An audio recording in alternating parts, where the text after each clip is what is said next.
All right, everybody, how we doing? We're starting our new unit, as you already know, on design, toy design specifically, subset of industrial design. I've already done one video, which hopefully you've already watched, which just talks about the assignment overall. It's kind of an overview of the process and the concepts of what we're going to be covering. And now we're going to look at some actual real-world examples, like in person, and get a little more in-depth into the actual hands-on aspects of doing this assignment. Okay. So what I have here are a bunch of actual Happy Meal toys that have been released from over the years, from my little menagerie of toys that I have laying around. Normally I have these at school. For people to kind of interact with and get inspiration from. Obviously, this represents just a tiny fraction of all the Happy Meal toys that have ever been released by various companies, various promotions. Some are designed better than others, so, you know, not all toys are created equally. These are what I feel to be some decent ones. Some of them are really well done, like some of the better ones I've seen. Some of them are just okay, but they fulfill a purpose. I don't have anything that I feel is really awful. But you can see a varying degree of style and functionality and different examples of form versus function. Okay. And also a lot of different demographics represented in terms of what designers are kind of aiming for in terms of attracting an audience. Okay. So let's just look at a few of these. I don't want to get into all of them, but in our, excuse me, whoa. In my last video, I talked about the 3 different types of toys you can design. There is static, which means that it doesn't move, it doesn't have any moving parts. It's just sort of like one solid piece of plastic or Sculpey or whatever. And it doesn't really do much. I have several examples of those. All right, this is an example of a static toy, the Spider-Man. It doesn't really do anything. Or so I thought. Now there is a button back here that you can make his eyes light up, but the batteries, of course, are dead on it. But it's still a solid piece. It doesn't really do anything. It doesn't shoot anything or wind up and move. It's static, okay?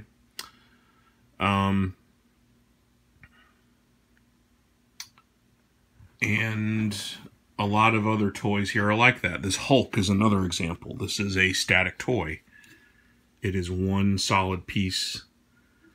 There's no moving parts on it. Now, what it does is if you slam it on the table, it makes a kind of a rumbling sound, like he's smashing something, right? So they still found a way to give it some kind of purpose or functionality without having to move. So you could, sculpt something like this.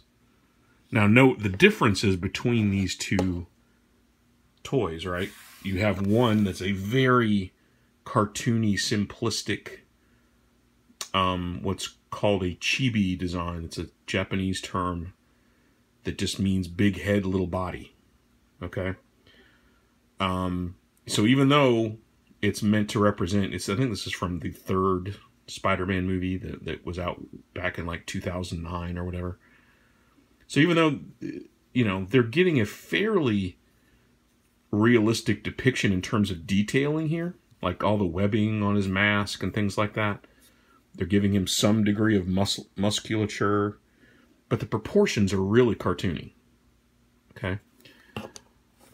Very simplistic. They definitely took some stylistic liberties here. Whereas opposed to the Hulk, he's got a lot more detail. Okay. So if you're not that confident in your sculpting or drawing abilities, I would try to stay away from something that's in this style. Okay, and I would stick more with something like this. And if you look at a lot of the toys here in these examples, they're all kind of in this category, right? This Boba Fett, Star Wars, okay? His arms move, and he actually, I think if you fill him with water and press this button, he will shoot little jets of water out of his wrist there. So that's kind of cool. The Spider-Man shoots a little web dart out of his wrist. C-3PO, again, pretty much a static toy, doesn't move, but if you hold him upside down, you'll actually see that, you probably can't see in there, there's like a little viewfinder, right? You might see a little picture in there of, there's like little images from the movie. You hold his eyes up to the light. And anyway. Alright, so all of these are that chibi style. Okay. Hello Kitty. This is one of my favorite toys. Because it's so simplistic, right? Again, these are all kind of like boy toys, right? More or less. I mean, again, I think it'd be fine if a girl was interested in this type of thing, but more often than not, you see boys being into superheroes and Star Wars. Now, this is more of a girl's toy, okay? There's a little magnet on the top of Hello Kitty's head and a little groove down here. You stick the groove in the center hole of that snowflake. And there's another magnet up here that kind of just hovers in place. Like she's barely not touching that, but the magnet's strong enough to kind of keep her in place. And she kind of spins around like she's on ice skates, and she's doing a little pirouette on her ice skates. All right. Now, I've been impressed with this toy since my daughters got it years ago. I mean, what's the date on that? Like 2011, so it's been a while. But yeah, I love this toy because it's just the design is so simple. This is all one piece. Again, it's a static toy, but the addition of a couple of small magnets makes it more of a kinetic toy. And it's really clever. Now we have some more, I guess, traditional kinetic toys. So like a rolling car, something on wheels. This thing kind of clicks back up. So it's a push car. You know, it doesn't wind up or anything. Here's Catwoman, and when you push her, notice that the tail wags on the car. Okay. So you can have something on wheels if you want.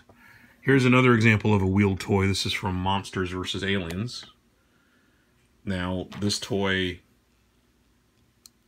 again, is on wheels. It has a pullback motor. You don't push it, but if you pull it back, I don't want to pull it too hard, but see, it kind of goes on its own. All right.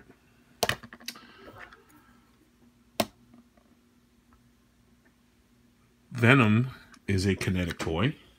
He has a little button on the back that makes his arms and fist go. All right, so I could do this all day. I can show you all these toys, but you can see here there's a definite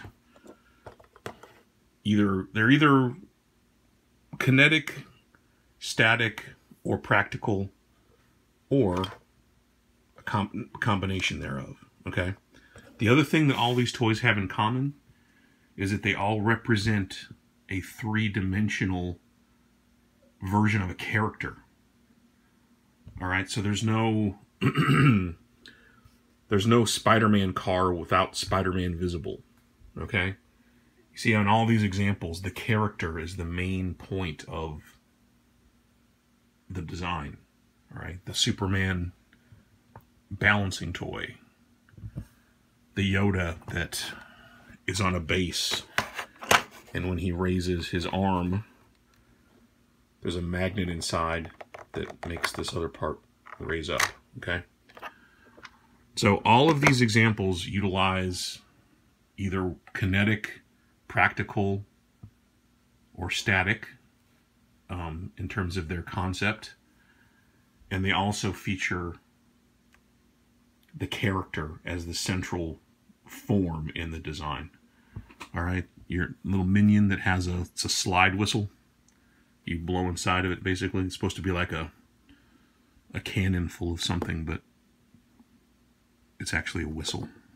All right, this little surfing chicken guy, but he's sort of like a bobblehead. He kind of goes back and forth. And there's also, if you can open up the surfboard, there's stickers inside that you can decorate it with. Okay. This is the last one I'll show. This is my personal favorite. Here's Batman, and he's got this really unwieldy backpack on. But you press this gray button here, and he actually is able to reach into the backpack. You gotta line it up just right here. He keeps missing. Come on, Batman. Well, see, it was working a second ago. Basically, he's able to reach back and fling the Batarang out. This is like, when it works, it's like the coolest thing ever. Of course, as soon as I stop filming, it'll... Oh, there it goes. See, there it goes. He did it once. Okay. So you get the gist, right? Your toys can move or not move as you see fit. The idea is that you kind of want to be able to know how you're going to get it to work. Now, some of these things, unless you have an existing part, it's going to be really difficult for you to make something from scratch. Like, for example, this pullback motor here. The only way you're going to be able to do something similar is if you had a toy like this that you could sort of take apart or sculpt over and then use the mechanism from it, but make it into a different thing. All right. If that's something that you feel is beyond your skill set, then don't worry about it. You can simplify your idea. A lot of these other things are pretty doable. Okay. So these are just examples of possibilities, but again, your designs, in my opinion, should try to incorporate a simplistic kind of a design like this, where you're able to simplify proportions and details in such a way that you don't have to have a knowledge of like muscular anatomy like you would like if you were doing this Hulk thing. You have to kind of know what you're doing to make a toy like this. So I would opt to make something like this, like a simpler kind of a chibi style. And that way it not only will be more appealing to a kid, to a small child, but also it'll be easier for you to sculpt. Okay. Now, the first stage in you designing your own toy is going to be, you know, again, getting some inspiration from other things. And after that, sketching, or doing what's called idea mining, okay? Now, when you guys are doing your sketches, I want you to really put the time in and do lots of sketches. The key to coming up with good toy designs is just doing lots of little concept sketches. Think with your pencil. You're putting all your thoughts down here and just make little doodles, okay? So when you guys do this, I don't want to see like one page of sketches. I want to see several, like at least 5 front and back. All right, and you'd be surprised what you can come up with if you just allow yourself the time to just sit down and just put the time in. You know, turn off the TV, put on some music if you want to, but really just sit down and draw and just think about what are the possibilities. What theme are you choosing? Okay, is it going to be something like Star Wars or superheroes, or is it like a movie or a TV show or a cartoon or a video game? Or maybe you want to pick like a novel that you've read.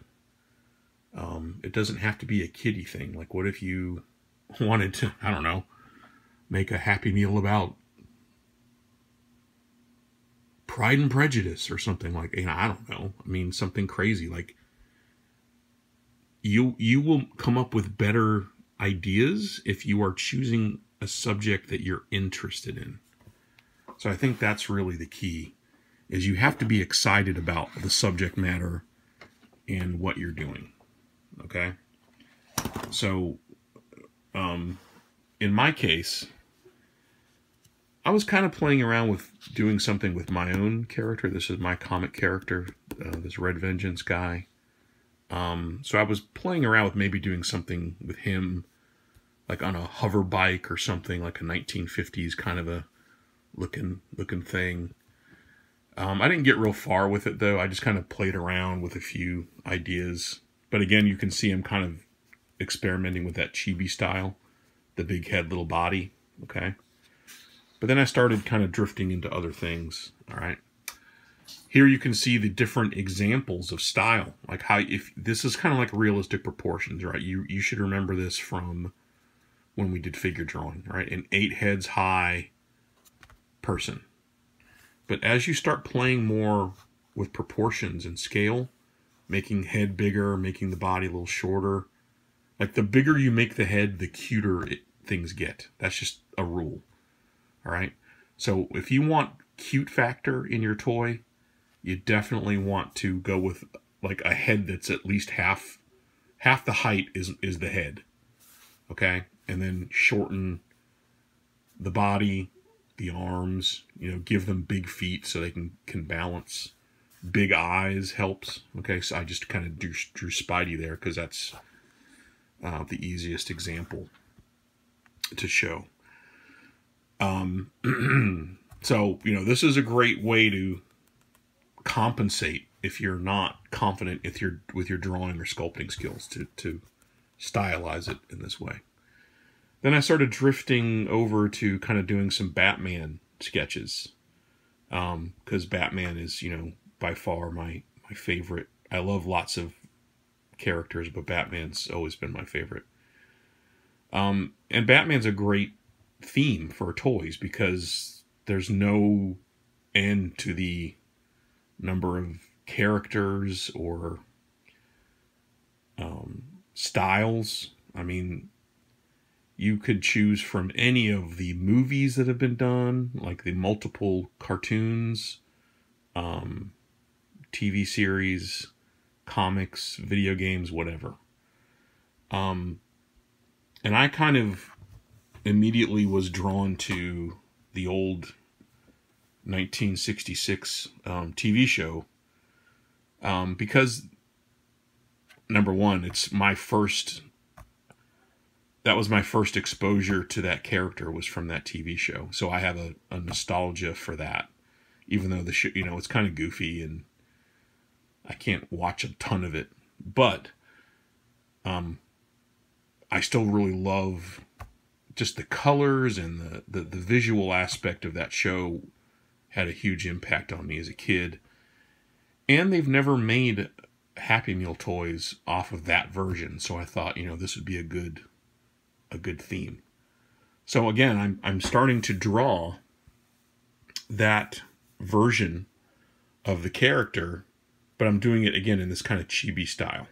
Big head, little body. And I'm playing around with like the Batmobile. And this is all just from memory. I might have gotten some details wrong here, but I wasn't worried about that right now because, again, this is just really rough sketching. Just trying to come up with ideas. So I just, for you know, 1 page or 2, I'm just trying to get comfortable drawing the character. So you might need to do that. So if you're doing like Finding Nemo or Mickey Mouse or whatever, you might need to just take a page of your sketchbook and just practice drawing the character that you're going to do, or characters. You know, so practice drawing Nemo or Dory, you know, just in, you know, without having to think in terms of a toy. Just try drawing the characters, or Spider-Man or Harry Potter or whatever it is you're going to do. Practice drawing and practice getting the details right. Okay, that's really important. You've got to have a confidence in the theme that you've chosen. Now, again, I'm lucky because I picked something that I'm very familiar with, so I didn't really have to do any research.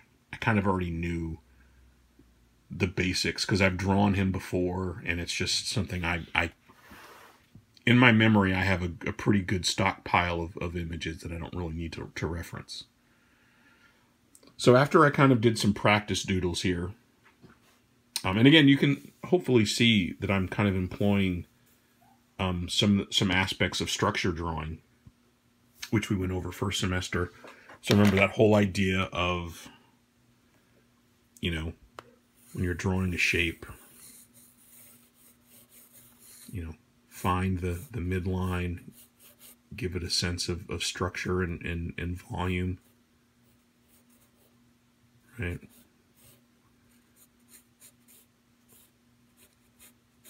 Don't just draw flat. And the whole idea of foreshortening, right? So if I'm drawing his arm, and it's kind of coming out at you, I'm overlapping shapes. Just overlapping circles.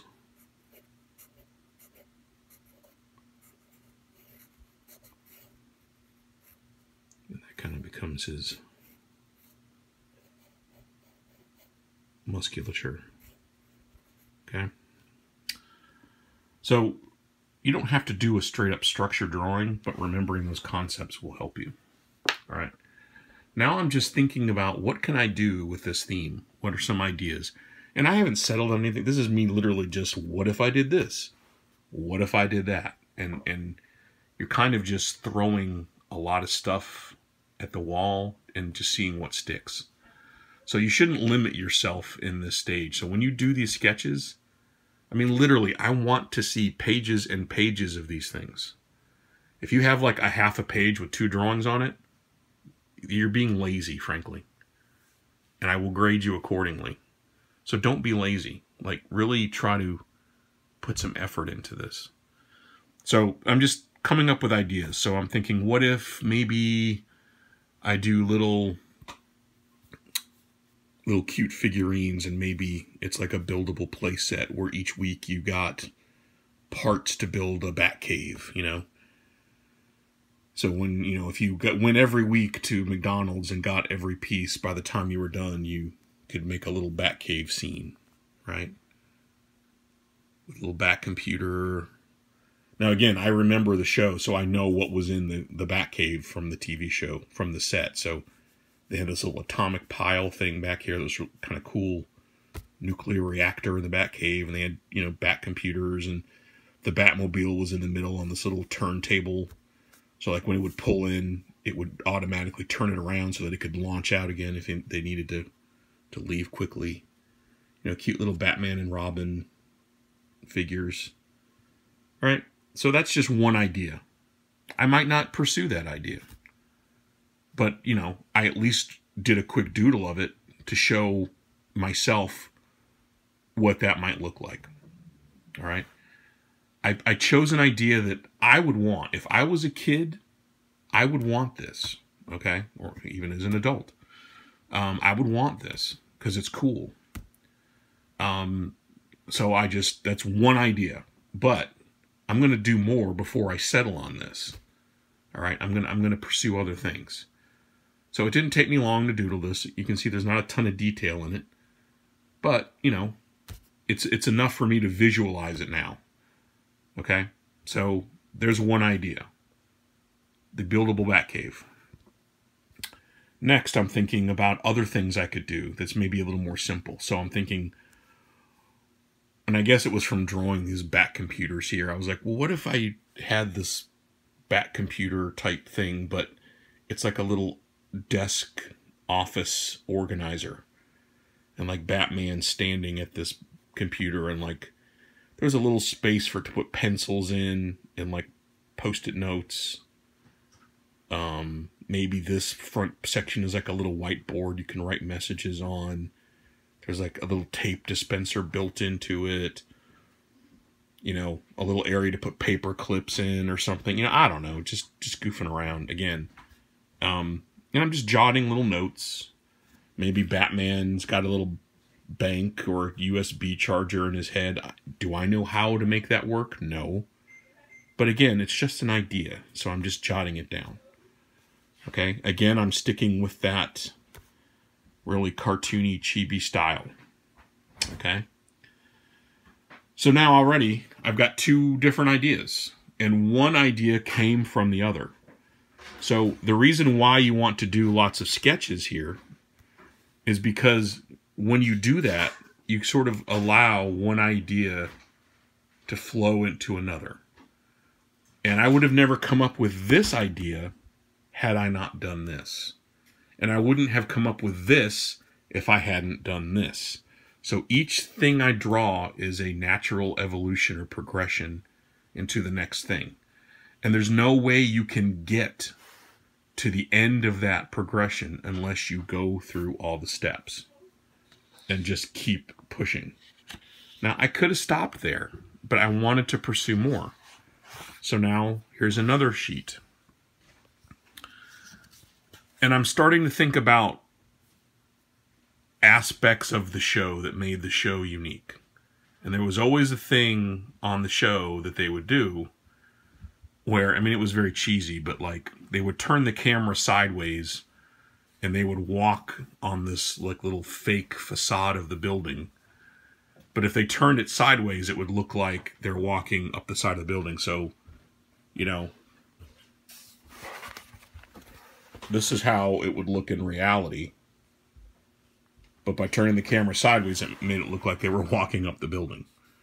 So I'm thinking, what if you had a toy where there's like magnets in Batman's feet or Robin's feet, and you had this little flat facade of a building that you could hang on the wall, or maybe there's a hole behind it. You can hang it from a nail or something, or a thumbtack, and you could just stick Batman and Robin on the wall, and like maybe there's metal strips inside the wall, and you know, if there's a little string tied to there, it'll look like they're climbing up the wall.